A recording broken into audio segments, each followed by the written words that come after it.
Ms. Whittaker, thank you so much for being on our program today. I'm really happy to be here. Thank you.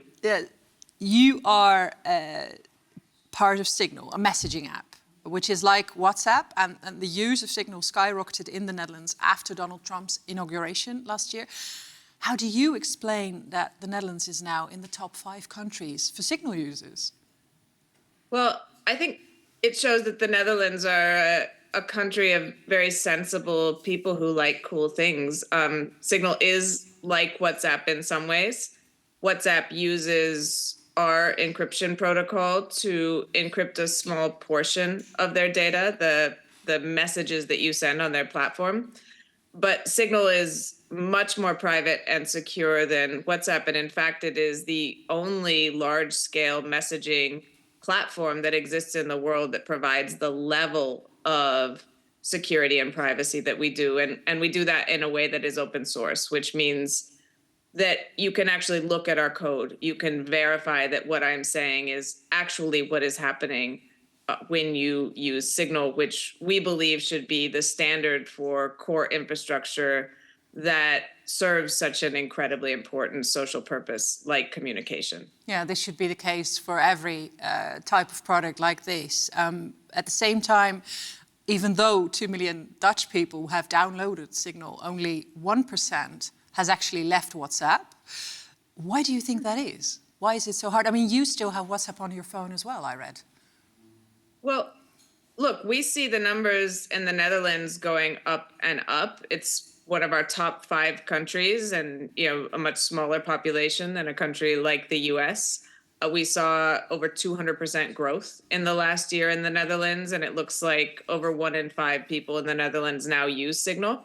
So we're really optimistic that people understand the differences and simply want the cooler, safer, classier option. But of course, network effects govern communication networks. People ultimately don't want to be using an app, whether it's any of them. They want to be talking to their friends. They want to be invited to the party. They want to get the joke in the group text. And so it takes a while to bring everyone, your uncle, your dad, your cousin, over from whatever platform they're using to the new platform. And this is one of the reasons that there is such a significant advantage to first mover advantage in the platform space, in the communication network space. There is, a reason why communication networks, whether it be the telephone or the telegraph, have been traditionally regulated as state-managed monopolies, because there's an understanding of the stickiness of the monopolistic form of these types of platforms. And so, that gets into a little bit of the history, but ultimately the network effect is sticky, and shifting over to a new communication platform isn't simply a matter of me choosing to switch. If I'm there alone, I can't talk to anyone. It means everyone has to join at once. Yeah. And again, that's why we're really happy to see what's happening in the Netherlands, that so many people all at once recognized, hey, Signal is just a much safer, better option, and made the switch. Yeah. At the same time, people still will still think that privacy issues don't really affect them because they don't have anything to hide. What would you say to them?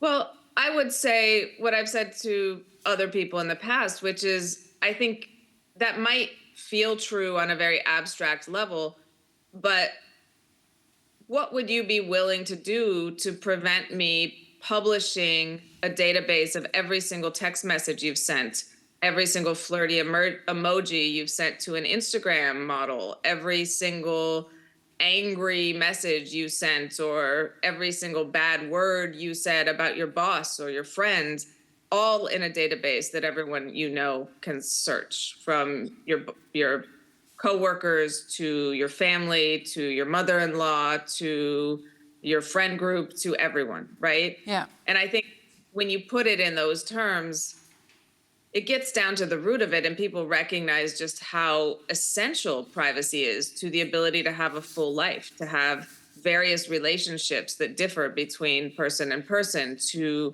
think out loud, to challenge the status quo, to work through ideas, to off-gas and vent and say things you didn't really mean in a context where people will be understanding. All of that requires privacy. And this is why it's a fundamental human right, not a nice to have, not something we tack on to the edge of our infrastructures. Yeah.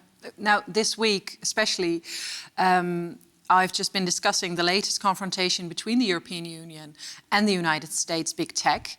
America has been pushing back on tech restrictions for years.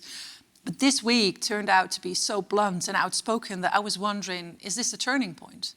I don't want to wade into the politics here, but it's clear that there is a sense that, some of these regulations are not going to be taken well by, the US and other states. And I think it is, it will be interesting to see what turns out there. But again, I have my head in the weeds, thinking through the issues that affect Signal, making sure we build and nurture and care for Signal, and making sure that this, fundamental human right of private communications that has been the norm of how humans communicate for hundreds of thousands of years remains, even in an ecosystem where mass surveillance is becoming commonplace. At the same time, this is quite technical, but there's been debate about something called chat control regulation, which proposes to scan all citizens' messages for child abuse.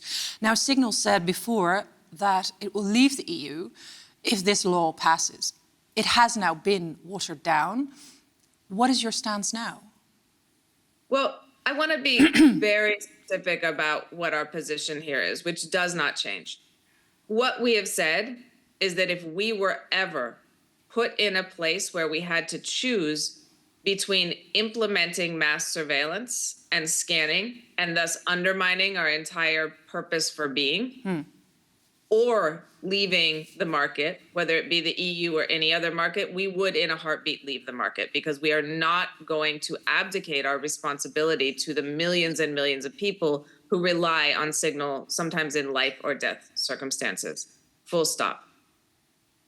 We did not say simply that we would pick up our toys and go if the law passes. We would fight this. We recognize that people in Europe, as people everywhere, deserve the fundamental human right to private speech. And we would do everything we could, like we do with Russia or Iran, setting up proxy servers, trying to ensure that the people there, whatever their governments decide, continue to exercise this fundamental human right. So I want to be very clear that we are not taking this lightly. This is not a game that we play. However, if we were faced with that choice, we would have no other choice if we wanted to maintain our integrity. Now, what has happened with the chat controls laws, which is this kind of warmed over set of proposals wrapped in a law that is now moving to the trilogue, is that the portion of the law that would mandate mass scanning has been removed. It is no longer a mandate, and we're happy about that. That was a key concern of ours. If you say, mandating a backdoor in Signal is the type of condition that could force us to leave the market. Yeah. However, there are other worrying portions of the law, and there's room that is left open to potentially introduce mandates in the future. So vigilance is warranted, and I think we'll need to remain very attentive to how this moves forward in the future. So it's a tentative victory. It's clear that they listened when we said there is no such thing as a safe backdoor, that this is magical thinking, but we will need to make sure this sticks in the final version. Yeah. At the same time, there is the worry in the EU that the EU is falling behind. Christine Lagarde, the chief of the ECB, formerly of the IMF, has said that the EU is, for instance, missing the boat on AI, that is jeopardizing its future. What is your take? Can Europe still compete? And what would a company like Signal need from Europe in order for it to compete? I find this line of debate a bit baffling, because there are so many technologies that are important as necessary. There are so many market needs that are going unaddressed. And I think part of what is happening is this very narrow monoculture of AI which has been promoted and is now dominated by the hyperscalers in the US and to an extent China, has sort of taken the shape or been interpreted to be all of what technology is.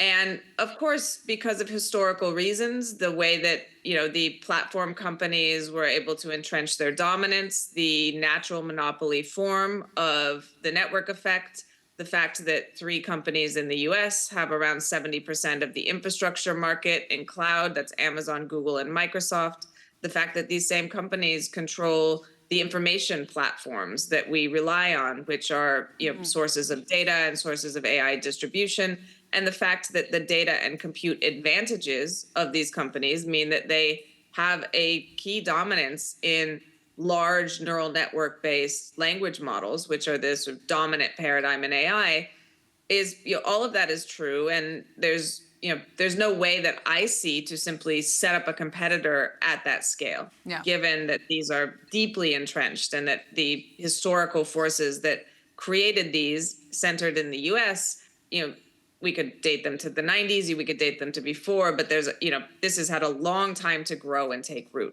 And I think there's a need to stop competing by the rules of a game that is clearly rigged and think about what game Europe and other non-US jurisdictions could play and win. Yeah. And the example here is, Signal is core infrastructure used by militaries, governments, human rights workers, everyone around the world. So an alternative is available, is what you're saying, and there's a market for this alternative. I just wanted to briefly conclude our conversation because the Netherlands this week, I mean, it's often, but also this week, we've seen how local democracy was under pressure due to misinformation on social media.